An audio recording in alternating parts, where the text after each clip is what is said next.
All right, so first thing that we need to talk about TypeScript. One of the wonderful things about TypeScript, by the way, is the fact that it looks and feels so very much like some of the other statically typed languages that we work with in the in the realm of programming languages. If you're a Java developer, if you're a C# developer, if you've played around with a number of the functional languages, the syntax of TypeScript looks very, very comfortable, right? I mean, when we start talking about types and we start talking about compiling, we create classes, and classes can have inheritance, yada, yada, yada, right? Except TypeScript, one of its fundamental notions is that TypeScript does not operate by what C# and Java do, which is called nominative typing. That is to say that you are a subtype if you say you are a subtype. TypeScript instead operates off of what's called structural subtyping. So here we just have three object literals, X, Y, and Z. X has a field, right? Name, Y. X is of a type that has a single field, name, string. Y is of a type that has a name and an age of string and number. And Z is an any, which means, of course, it can point to anything, consisting of an object literal that has name, last name, and age. And then X is an object literal and Y is an object literal. And the only one of these that is an error is the last line. Okay? The reason for this is that the TypeScript compiler looks specifically at the members of the thing that we are working with, not the name. See, in C# and Java, if I have public class person, string first name, string last name, int age, and then I have public class city, right? Name, state, population, string, string, int. Both of these types are a string, string, int. So TypeScript will say, yeah, they're equivalent, because structurally they line up the same way. But in C# and Java, we don't care about your structure. C# and Java are more American. They only care about the name of the thing. Right? This is why, for example, we banned French fries for a while, calling them freedom fries instead, because the name matters, but only to Americans. Okay? So this is actually going to be the basis for a lot of really interesting things that we can do in TypeScript that we really cannot do in a number of the other languages, like C#, Java, C++, etc. This is breaking new ground for a lot of developers. Okay? Now, in some cases, what we can do is we can actually say, hey, I want to work with a variation of types. This is sometimes known as a union type. So notice here at the end of this getNameOrNumber method, it returns a string vertical pipe number. This is basically saying a string or a number. Okay?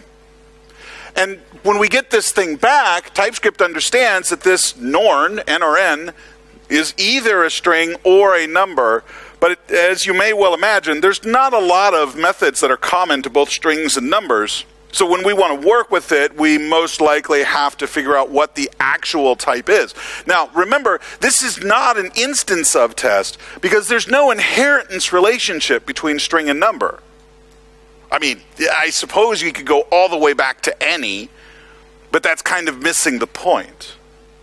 So we can use a type assertion, which is that bracketed generics looking thing on the second to last line, to say, I want to use this as a string.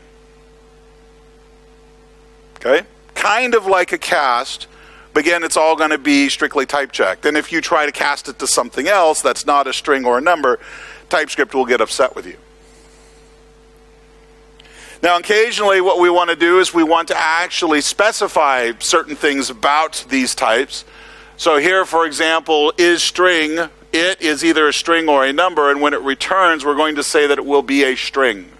This is not particularly common right now idiomatically in TypeScript, but we do see it show up in a couple of libraries.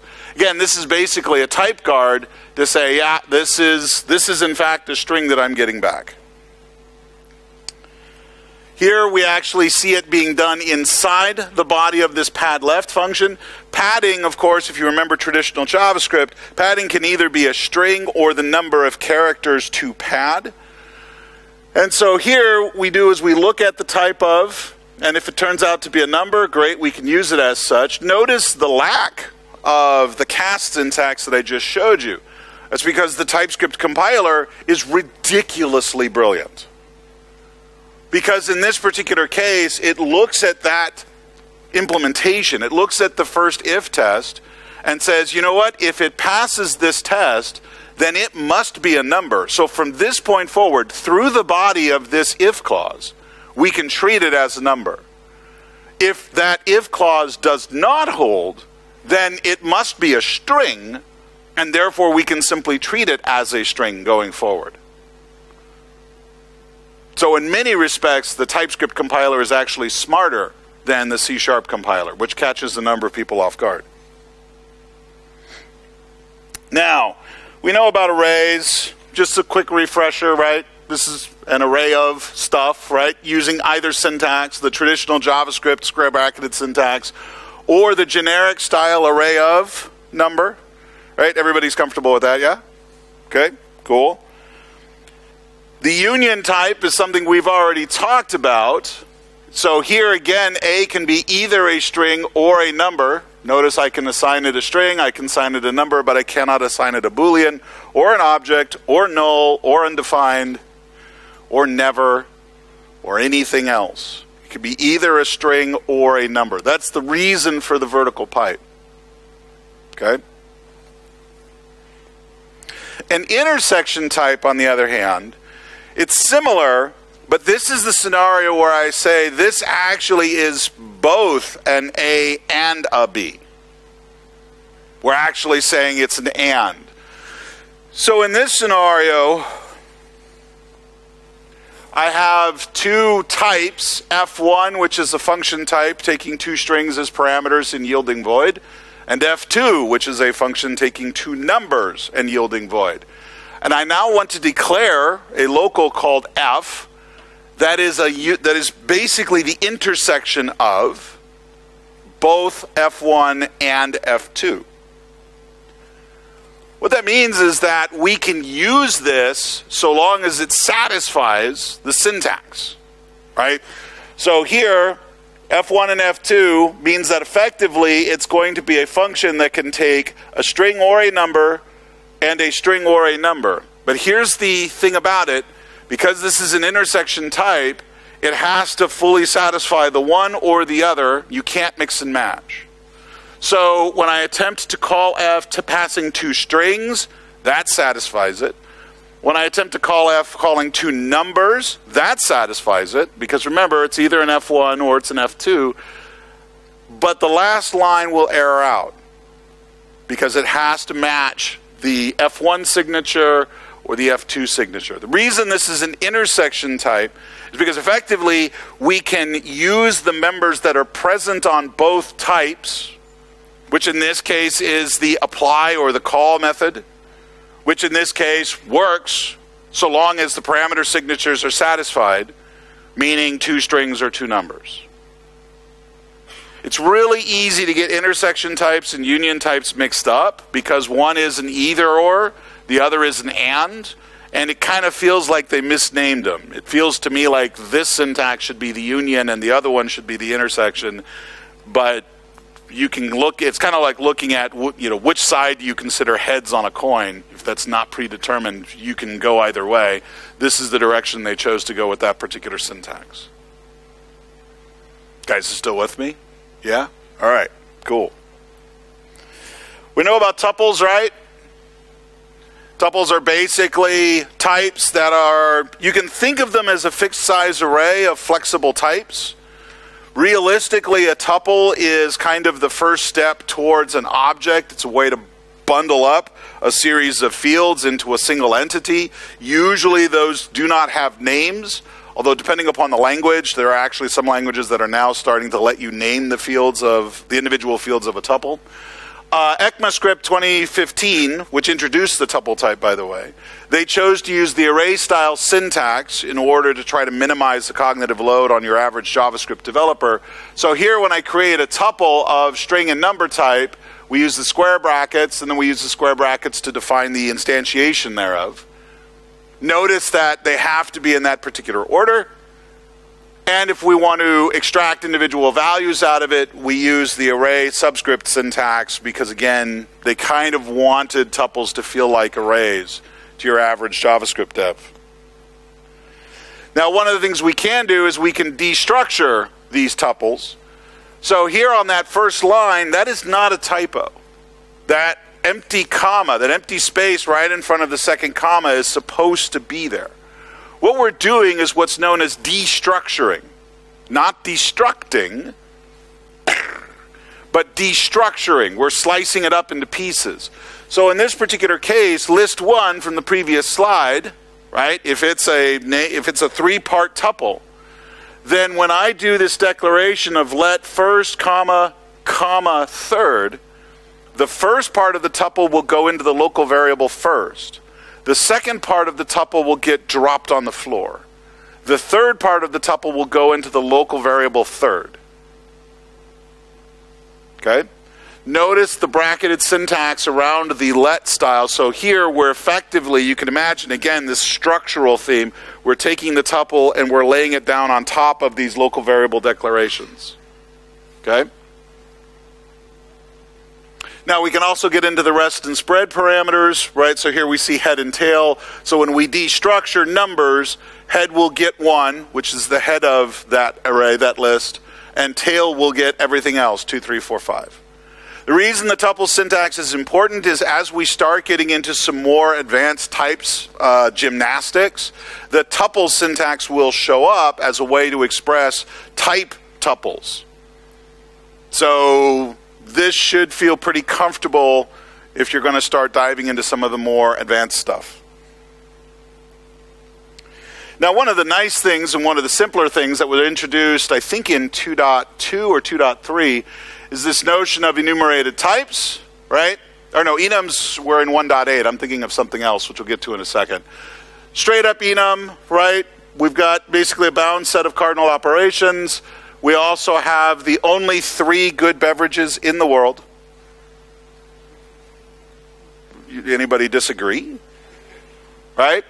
Again, fundamentally, this is going to be backed by an integer, right? For lack of anything better. We'll get to the other thing that I was talking about in a little bit. I was getting ahead of myself.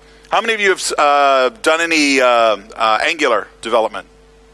Yeah, then you're already familiar with the use of decorators. Right? We use them all the time basically to say, hey, I want to, drop some additional information on this particular declaration. Decorators are technically not an official part of the ECMAScript standard yet.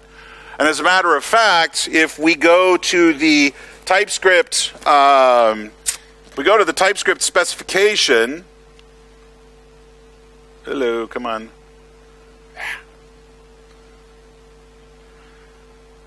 So this is off of the TypeScript GitHub, and if we go look at, let's see, I think it was section, there we go, 8.6, decorators. What we see them say is,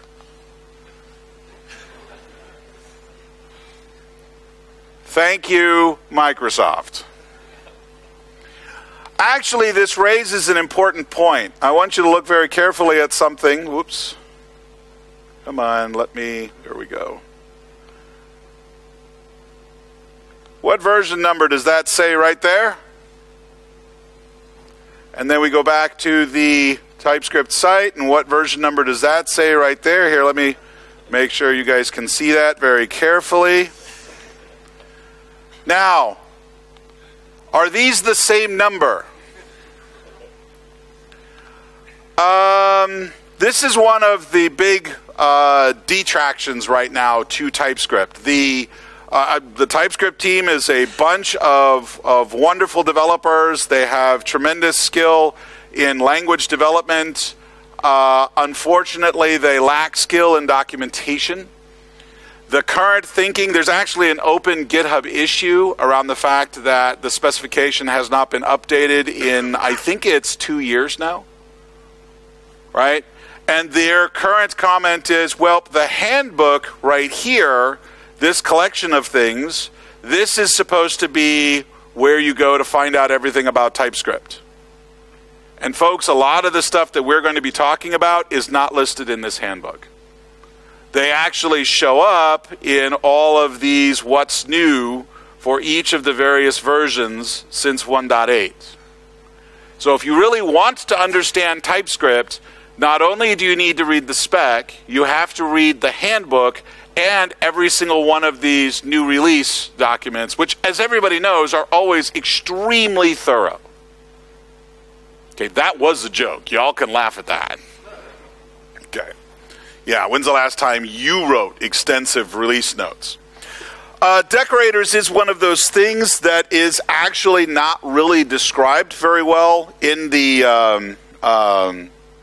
in the TypeScript specification. The handbook has a bunch of information on it. But fundamentally, what we're doing here is we are providing the opportunity to invoke a function as a part of the compile time / runtime. Decorators are kind of at the intersection of where compile time turns into runtime. So here we have an example decorator. As you can tell, it's just a straight up function, right? The only thing that makes this function a decorator is because we use it with the @ symbol on top of a declaration, a class or some element within the class, a method, the class itself, a property accessor, which we'll get into the differences of those in just a second. So in this particular case, when we define the class example1 is when the decorator will fire. Not when we use it on E1, it's when we actually define the class.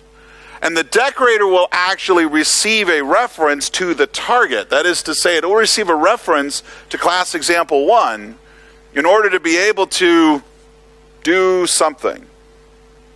There's a lot of things. Angular, of course, will use this for a variety of purposes. A lot of it will be wiring up, for example, between what you're writing in your TypeScript code and actual stuff that's in the DOM in order to be able to communicate between the two, for example, to know what your input and output parameters are to your particular component, in order to be able to know that this is in fact a component, in order to be able to know that this is supposed to be dependency injected, et cetera, et cetera, et cetera. Very powerful features. In many respects, decorators actually become very, very close to being a full-fledged set of aspect-oriented programming. Anybody remember AOP from like 2 decades ago?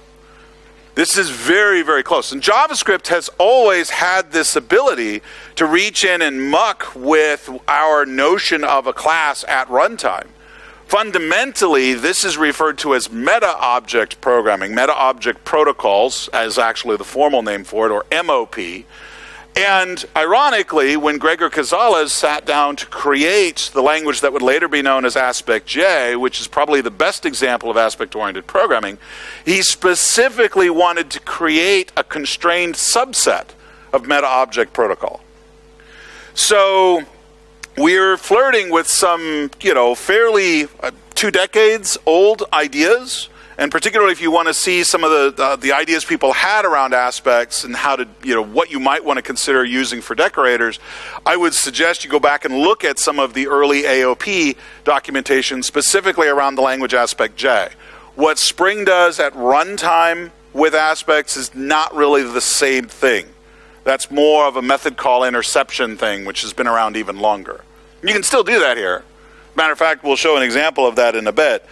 But that's kind of the space where your head wants to be when you start thinking about decorators. So what we just looked at was a class decorator. It's applied to the constructor of the class, right? So here, when we define this class, this is basically the ECMA/TypeScript way of creating a constructor function, et cetera, right? And we can use it to observe, modify, or replace a class definition. Notice that last word, replace. This is where we start getting into some of the MOP bits. So if, for example, you want to actually you want to keep your class definition tucked away somewhere and hand back proxies instead of the actual class objects, class decorator would be a good way to be able to do some of that kinds of stuff, et cetera, et cetera, et cetera. So here's another example. This is a decorator called sealed because we'd like this class to be final, or as the Java spec refers to it sometimes as effectively final. In other words, I can't make any more changes to this particular type. So the sealed function says, great, you're giving me a parameter which is the constructor, the class, and as soon as I get that, I'm going to call object.seal to freeze it so that this cannot be modified anymore from this point forward. This is essentially how we could create final classes in a language that has never had the concept of final in it ever. Okay? We can do the same thing to methods. We can actually observe, modify, or replace a method definition. The method decorator will actually get 3 arguments. It will get the target, the property key, which is basically the name of the method, and then a property descriptor. We'll see this for the next 2 decorator types as well. A property descriptor is a formal type described in the ECMAScript specification that's basically reflection information. It's metadata about the thing. What is its name? Where is it declared? What is the type information, et cetera, et cetera. So the property descriptor will give us information about it, and in particular there are 3 properties on a property descriptor about the property. Whether or not it is enumerable, in other words, will it show up in a iteration list of 4 of, whether or not it is writable, in other words, can I actually modify the property on, in terms of changing its value, and I forget the third one. It'll come to me later. So in this particular case, what I'm specifically saying is I am setting enumerable to whatever value is passed into enumerable. Now notice that this function in this particular case, rather than doing the work itself, it's returning a function. This is sometimes referred to as a decorator factory, because that returned function is what will be evaluated against the greet method here. So in this way, we pass in the value false. So now when the decorator fires later, we will set the greet method, we will set its property descriptor to be enumerable false, meaning when we enumerate across a greeter instance, we will not see the greet method listed. It'll still be there, we can still call it, you just can't enumerate it. Okay? Now, accessor decorators. One of the things that we frequently like to do in the whole aspect-oriented world was trace. That was actually the first aspect that everybody ever wrote, was a tracing aspect, so that you could see when we entered a method and when we left a method. Here I'm doing it for property accessors. Now there's actually a difference between an accessor and the actual property. The accessor is the getter or setter that go along with the field. Okay? So those are known as accessor properties. And in this particular case, I'm creating a trace decorator factory that takes those, again, those same 3 parameters, the target, the property key, and the descriptor. And in this particular case, I'm looking to see if there is a getter for this particular descriptor. Remember, we could have set-only accessors, right? Set-only properties. We don't do that very often, but it could happen. And then I'm actually going to replace the getter with my own function, which in this case is going to print the property key and then whatever message I pass in, and then go ahead and call the original getter. This is AOP at its finest. And sure enough, when I run this, every time I access point X or point Y, it will print out basically X colon, in this case I just opted for the very cheap X. The message is really not all that important. I just wanted to demonstrate how we would use it. Every time we call that getX, that decorator will be fired. So we've effectively done what the AOP guys referred to as wrappers, right? Now, we can also do property decorators, which are right before a property decoration, but these are actually pretty limited in the sense that we can just observe that a property has been declared for a class. This is partly due to some limitations in TypeScript and partly due to some stuff inside of the ECMAScript spec, from what I can understand, that hasn't been formalized yet. So again, I'm using this trace thing, but here what we're going to see is, even though we have the access to get to point.x, point.y twice, and then we change it, those access methods will only show up once when the definition of point goes through. So a property decorator will only get fired once when we define the property on the class point. An access decorator will fire every time we actually access the property. Does that make sense? Yeah? Okay. We can also do decorators around parameters. I have yet to come up with a good reason to do this, but it can be done. I mean, Angular does it specifically for dependency injection and some other kinds of things. And in case it ever becomes important, there is a very specific order of evaluation that TypeScript defines for the order in which these decorators will fire for a given class. I repeat it here just because occasionally you'll be like, if you get really, really excited about using decorators, you'll start using them everywhere, and all of a sudden you'll get yourself into a situation where the order matters. So parameter followed by method accessor or property are applied for each instance. Parameter followed by method accessor or property for each static. Parameter for the constructor, and then the class decorators come last. Okay? This would probably only be important if you were in fact trying to jig with the actual definition of the class. So if a method decorator wanted to introduce some elements that the class decorator was expecting to be there, the method decorator would have to put them first. The class decorator couldn't put something there that the method decorator was expecting to work off of because of this order of operations.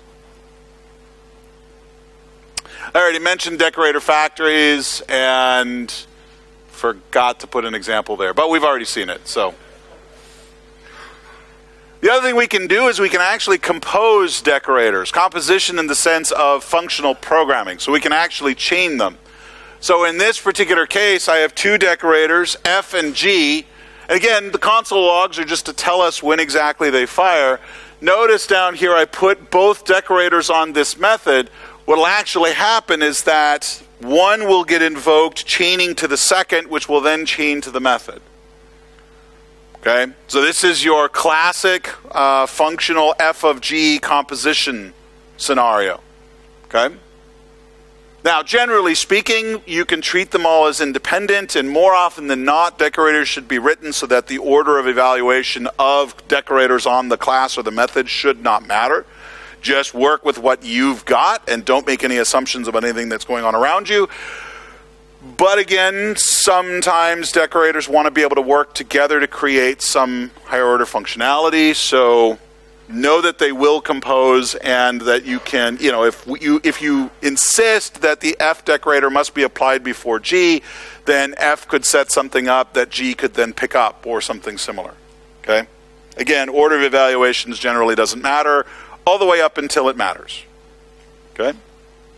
You guys still with me? Good, because we got like another 80 slides to go. There's so much stuff in here. I do not expect I'm going to be able to get through all of this, but I put all of it into the slide deck so that you guys will be able to look at it later. But there's just, wow. TypeScript has so many interesting things that are just not present in any other language that I've seen in the traditional static object-oriented space. How many of you are familiar with symbols? Couple of hands, one hand raised tentatively, like, I think, maybe, sort of. Don't quiz me. Come on up. You can do this part of the lecture. No? His hand is like, okay, now I'm going to bury it. It's way down here. Bad hand. Symbols are basically an opportunity to create unique names. Because one of the things that we run into with writing libraries, particularly if this is all evaluated at runtime, if this is all essentially convention-based, then if I create a class and I have a convention that says it will be a factory if it has a create method on it, cool, that's awesome, as long as every other library that I work with understands that convention and stays away from calling any methods create. Because if I'm just depending upon that string, anybody could use that string and we end up with a potential naming conflict. Particularly because one of the things we like to do in JavaScript, which we can do in TypeScript as well, is take two objects and smash them together. So that now we have one object that has all of the methods and properties of both objects because we just slam them together. And there, if I have a create here and a create here, which one wins? Kind of depends on which one was the source and which one was the destination, and that's assuming we didn't create a third object to copy them both over, and then, yeah, at this point, we're anybody's guess. So specifically for ECMAScript, they wanted to be able to have a series of names that were going to be guaranteed to be unique, that everybody could access. Now, we sometimes will want to create a name that we know is unique and that nobody else can guess. Because don't get me wrong, strings are helpful. I don't want to type in a UUID for a method name because that's going to suck. But I want the runtime to kind of do that for me. So that when I pass in a name of something, I'll get a UUID that none of us will ever see, but it'll be hidden behind this symbol instance. And then we can use that for uniqueness.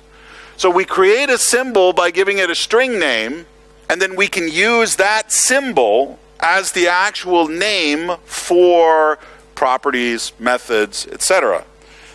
So because this is useful in a number of scenarios, such as iterators, which we'll look at in a second, there is actually a property on the symbol type called iterator that contains the unique instance representing the iterator name, so that now if you wish to create an iterator, iterators, if we want to create an iterable object, all we have to do is have a method of name symbol.iterator, bracket it. Here what we're doing is we are actually taking the value of symbol.iterator and using that as the name of the key for that particular method property. That make sense? Yeah? Cool.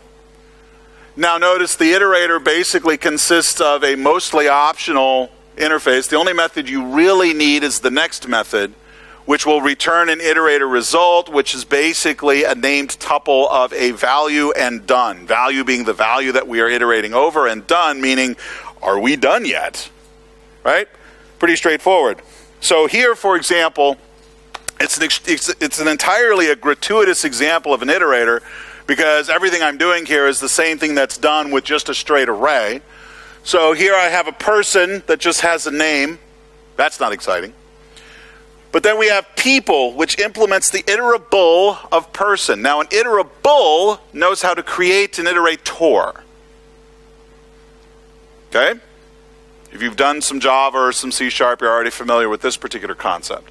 So we just have to, in order to satisfy iterable, and by the way, we don't actually need that interface definition there, right? I don't actually need the implements iterable because, again, structural typing. As long as I have the method, bracket symbol iterator bracket, parens parens, as long as I've got that method, this can be used anywhere an iterable is expected, right? That's just mostly so the compiler can help me make sure I got it all correct and I didn't do something stupid. So here, an iterator will return an iterator of type person, which in this case, I just create a very, very simple array indexer and walk through it. Okay? By the way, all of the lines of code inside of the symbol iterator implementation there could have just been replaced with just asking the array for its iterator and handing it back. But that's not as much fun. The other thing, though, that it does is it sets us up to talk about generators. Oh, and this is just using it here. So we're just going to do a straight for of we were supposed to do. Oh, there it is at the bottom. For let p of pop. There we go. So generators are effectively a way of creating iterables that aren't necessarily tied to a collection of things. Okay? So the whole purpose of a generator function is to create an iterable that knows how to create an iterator that knows how to give particular values back. Okay? Now, if you've spent any time in C# and you've run across the yield return keyword and you had no idea what that does, it was a generator. It was specifically created to do this. Java recently introduced streams, very similar concept. Haskell will actually call them streams, and one of the interesting properties of streams is that they can be infinite. Let me ask you a question. How many random numbers are there in the world? Is there ever a shortage of? Right?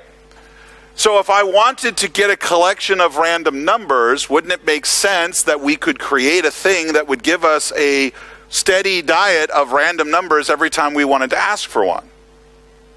This is the kind of concept you want to think about when we talk about a stream, particularly an infinite stream. What I really want is I want a thing that knows how to produce the next value on demand. If you think about it, that's what an iterator does. You say, give me an iterator for this array, and the iterator says, I'm here, boss. And you say, iterator, give me the first value you have for me, and he goes, here you go, boss. Then you say, give me the second value, he says, here you go, boss. And each time you look at that value to determine whether or not he's got more. Because remember, part of that iterator result is the done flag, right? That's part of the result that gets handed back, indicating whether there's more values. So that way we don't ask the iterator to do something it doesn't know how to do, like give me the next value off the end of the array. That's generally bad, right? But now what we want is we want an iterator that knows how to produce that value without having to have all of those values realized ahead of time. Perfect example, reading a file, particularly if it's a large text file. I could create a generator, an iterator, that when passed a file name, you say, give me the next line of the file, and it will read that line and hand it back. I'm not loading the entire file into memory and then giving it back one line at a time. If you think about it, that's horribly wasteful of memory. I'm saying, give me the next line every time I ask for it. Or in this particular case, when I create a function star, this is kind of the weirdest syntax I've seen yet. Whoops. Here, I have a generator that will yield up 4 strings, the names of me and my family. And then when it's done, kaput. Now, in of this, you would say, well, okay, dude, 4 strings is not that big. Why not just put this into an array? Because, for starters, I may not know all of these values at compile time. As a matter of fact, if you can wrap your head around the idea that a generator is a function that produces an iterator that produces a value on demand, you are about 2 steps away from understanding the whole reactive space, the whole reactive, observables, everything. It builds on this as a starting point. The generator is literally the producer side of an iterable. And so, for example, where people are getting really excited by this, particularly in the user interface space, Elm, is when you start thinking about all of the user input as an infinite stream of mouse clicks and key actions. Users will never stop doing stuff, so it will always be an infinite stream. So now, given that as an assumption, how do we wire up our user interface and so forth? Make sense? Okay. And I pretty much said all of that. Okay. Here is actually a generator that you never want to use in a for loop. Because as you can tell, it will never terminate. Usually when we use streams like this, these infinite streams, we have methods that know how to consume a fixed number of. Let me get the top of, let me skip the next 2, let me grab the first 5, let me take a slice of, etc., etc., etc. And ECMAScript/TypeScript are slowly getting a lot of those functions. It's fairly easy to write them yourself if you wanted to. But again, this concept is extremely functional from the standpoint that if you can grok this, then one part of Haskell that has always mystified people has suddenly landed in place for you. A lot of the guys who are working on the TypeScript compiler have, masters and PhDs in computer science and spent a lot of time in the functional language space. One of the original PMs for the TypeScript compiler, Luke Hoban, actually worked on the F# language for a number of years as a PM and spent a lot of time studying Scala and some other functional languages. A lot of that crowd, Eric Meyer and Simon Peyton-Jones, they've weighed in with thoughts here. So if all of this is making sense and you've never looked at a functional language before, you might want to. Okay? All right. Generics. Everybody know what generics are. Generics are those things that hurt people.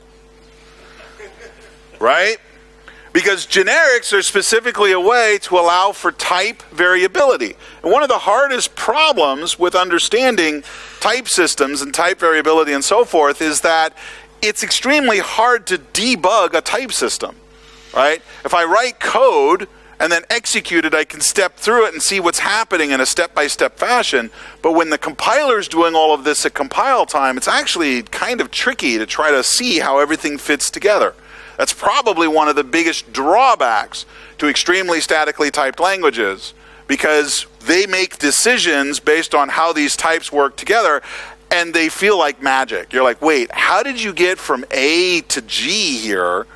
And if somebody can actually walk you through each of the steps the compiler would take, you could see it, but the compiler's doing it all entirely in a black box.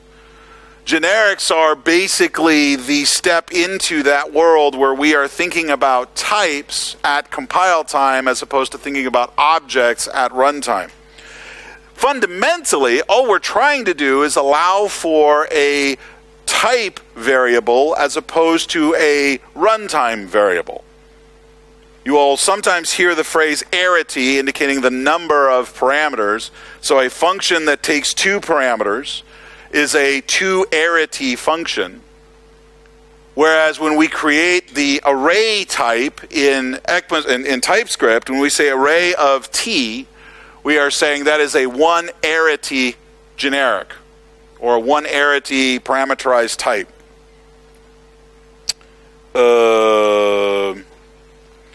Well, apparently I forgot to cut and paste the other night, so hang on. Let's look at some generics.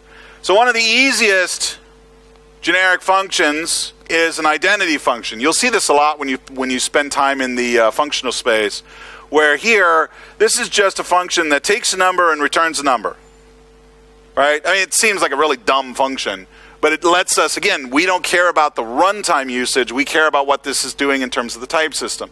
And if you think about it, there's lots of things, lots of different kinds of things we'd like to get identity for, right? Because if I try to pass a string, that will not work. If I try to pass a Boolean, that will not work. If I try to pass a person, that will not work. We could go ahead and write the identity function to take an any, right? This is what the Visual Basic programmer would do. Just give me an anything. I don't care, right? And so here we can get the identity of 5, which returns 5. Here we can get the identity of a string, and those, of course, are exactly the same thing, right?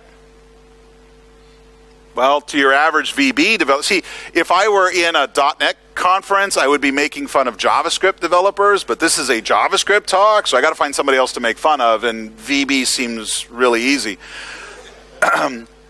Right? No, this is clearly a violation of type safety, right? I do not want to be able to mix and match these two. That's bad.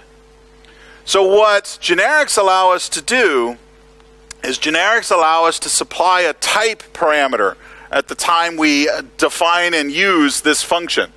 The brackets are necessary because the compiler needs to know that for the length of this declaration, in other words, for the scope of this function, T is not an existing class, right? Because if I take this out of here, TypeScript now interprets T to be some really badly named class that somebody wrote somewhere in the space that we're compiling against, right?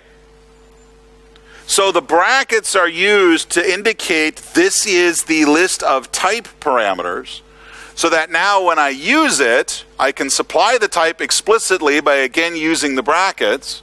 This is going to specifically be a numeric identity. This is specifically going to be a string identity. Or, as many of you are already aware, TypeScript will do a certain amount of type inference. It will look at this parameter, say, this is a string, look at this function and say, aha, T must be a string, so therefore this T must also be a string, therefore this must also be a string. Okay? Guys still with me? Excellent. I will try to fix that. I don't know when, but I'll try to fix that. So the type parameters are actually part of the signature. Okay? So the identity function is a one-arity generic function. Okay? And that's necessary because the compiler needs to know that this type parameter will be supplied. If it is not given a type parameter, or if it can't figure out the type parameter, then it needs to indicate an error condition to the developer and say, you need to give me one, or you need to reduce the ambiguity somehow. Okay?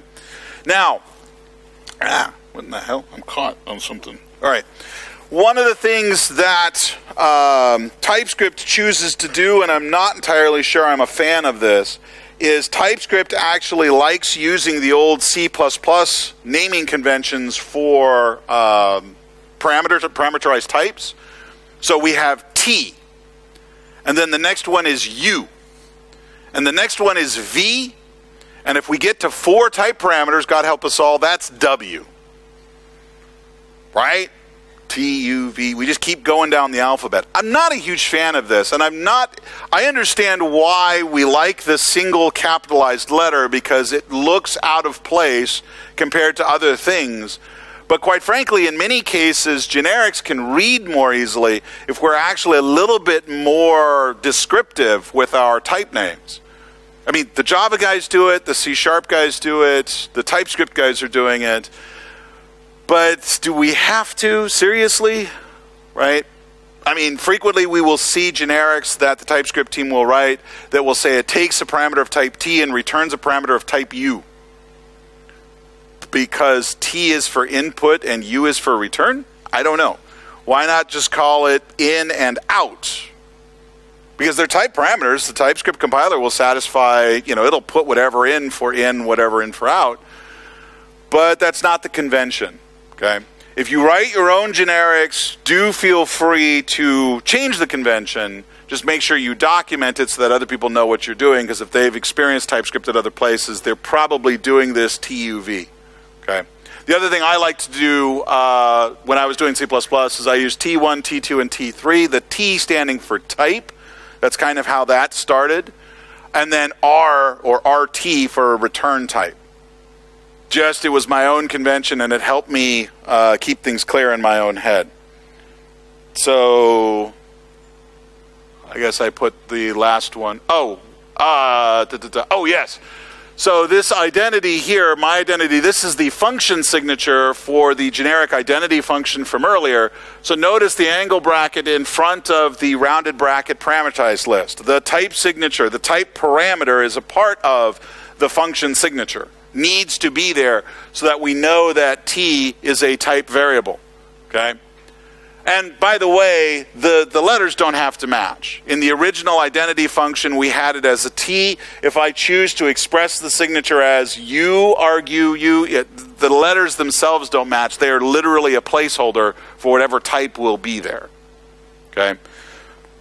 Again, most of the time we use T, but The last line, though, is where we are actually specifying this to be a TypeScript anonymous interface definition in some respects.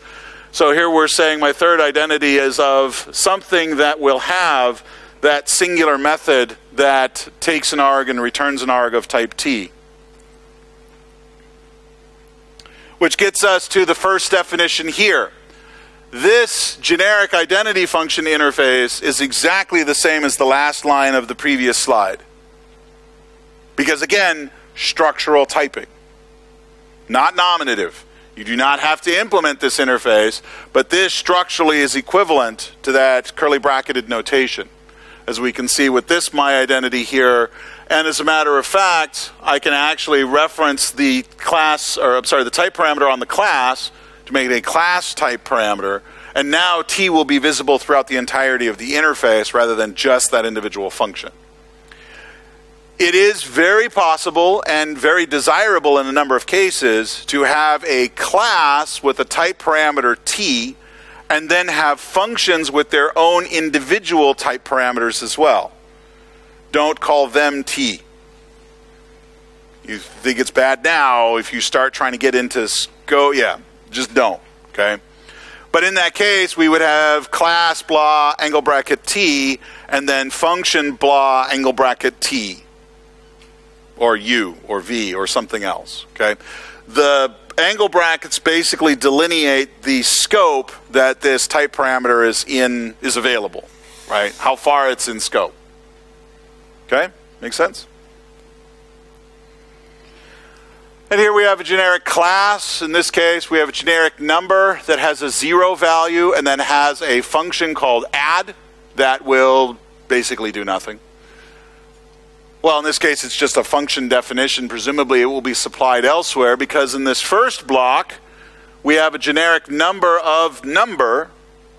In the second block, we have a generic number of string. Now, this could actually be a very useful building block for being able to do things where I can have numbers that have 0 values, strings that have 0 values, floats. I could have matrices. This is a generic number that knows that if you're going to have one of these, you must provide me with a 0 value and you must provide me with an add method. So that now I could add matrices and I could add strings and I could just think of them all in terms of this generic number type. Okay?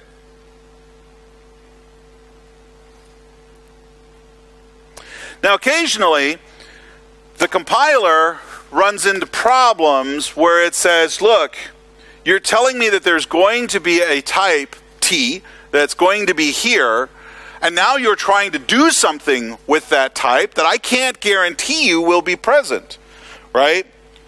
So, for example, in that commented out block of code, what I want to do is I want to log the length of whatever you pass in.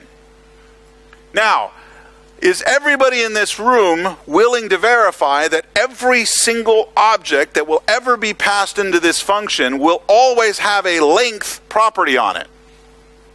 No? Neither will the compiler. Because we know that numbers don't have length. We know that Booleans don't have length. There's a whole bunch of things that don't have length. More importantly, even if all of the known types did, some future type might not. This is a case where if we want the length of whatever this argument is, we need to tell the compiler that T has to be constrained somehow. The only acceptable types for T are those that obey this lengthwise interface, which has a length property on it. Now again, structural typing. What this means is only types that have a length of type number property will be acceptable as a parameter for T. Which means strings and arrays, modulo anything you create by yourself. Okay? These constraints are what are really going to open up a whole variety of options in terms of where TypeScript will go. Because one of the other things we can do, by the way, is we can specify defaults. So here I have this class called names. It's a collection of names for whether they're nicknames or formal names, etc. Now, frequently, we can reference names using just a string. But occasionally we have formal names. And as anybody who's ever worked in a internationalized HR system, for example, as anybody knows, there is no such thing as first name and last name. There's surname and family name, because of course, as soon as you venture off into Asia, frequently the family name comes first, particularly in formal writing. And in some cases, we have people who have middle names, and in some cases we have people who have titles, doctor, right? Those who have a master's or a PhD are frequently fond of reminding people that their first name is in fact doctor, right?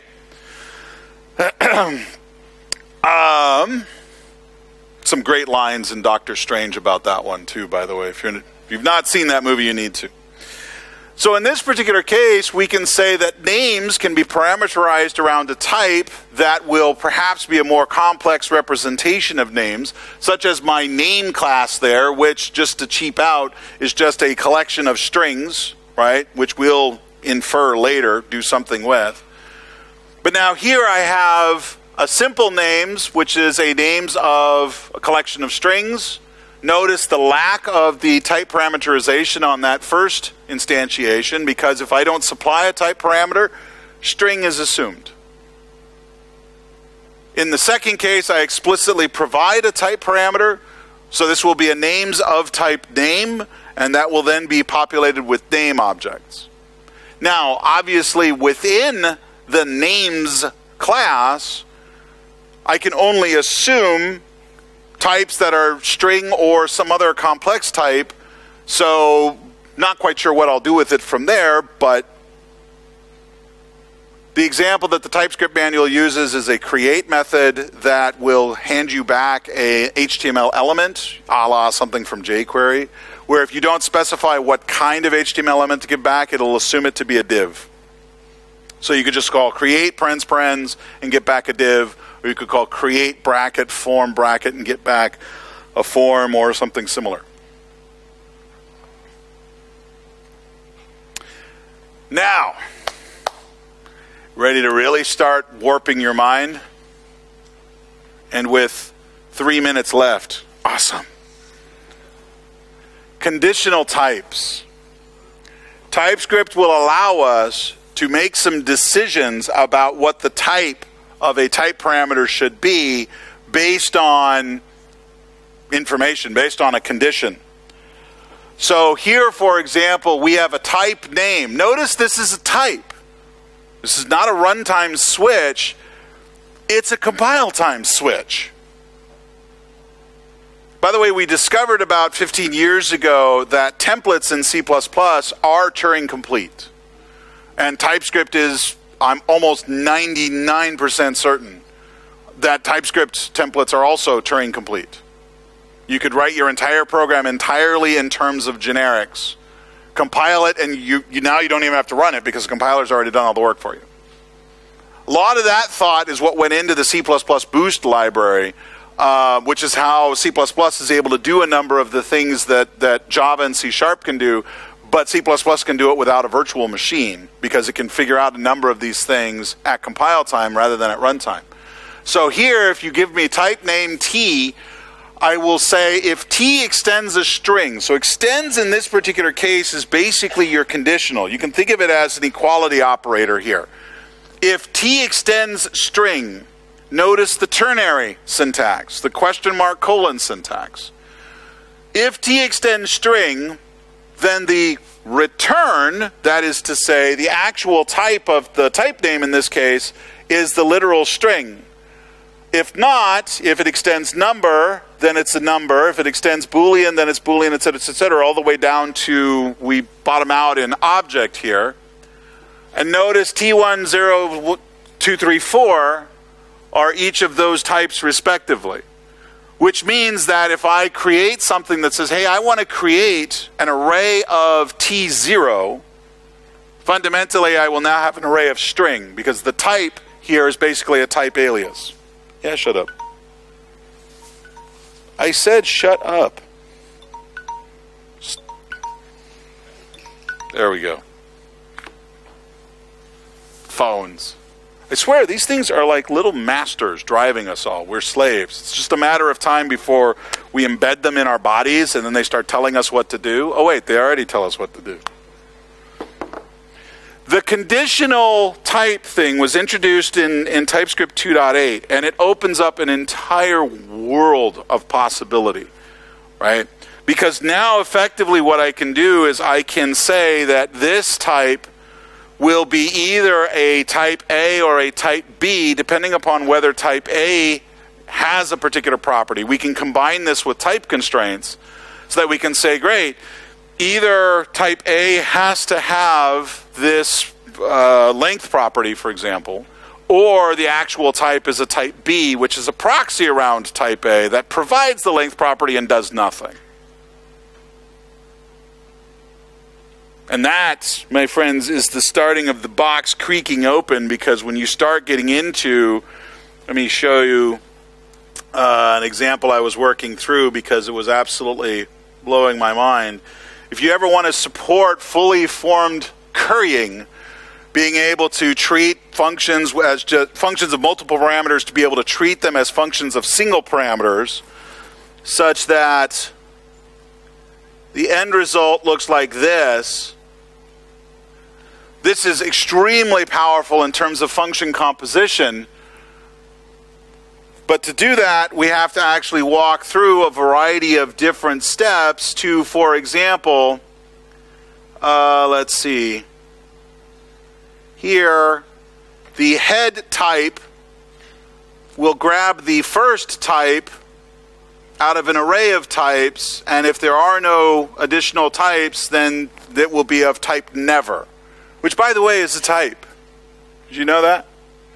TypeScript introduced the never type in 2.3, I think, 2.2, 2.3. The never type basically is the type that is returned from functions that never return. I don't make this shit up, guys. I really don't.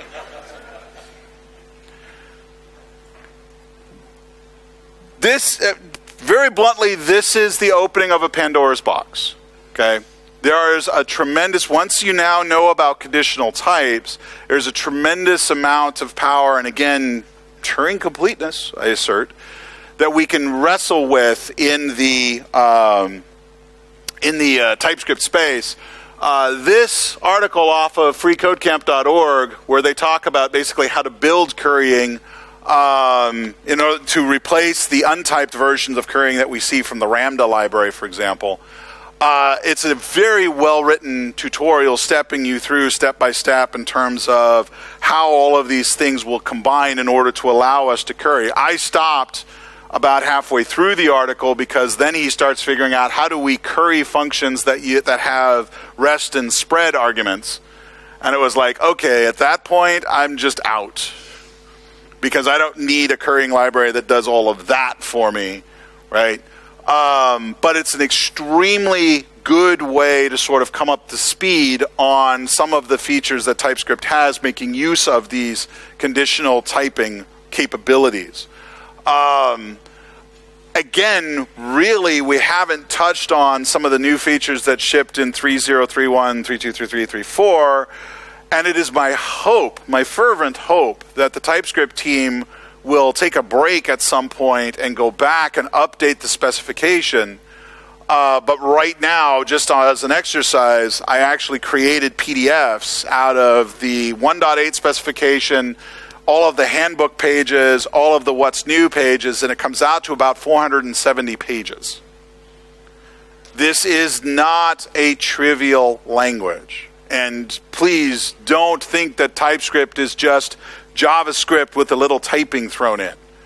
These guys are thinking a much, much longer, more strategic game, and there's a lot of stuff I'm sure they've got waiting in the wings for them to roll out over the next several years. We're not done here by any stretch of the imagination.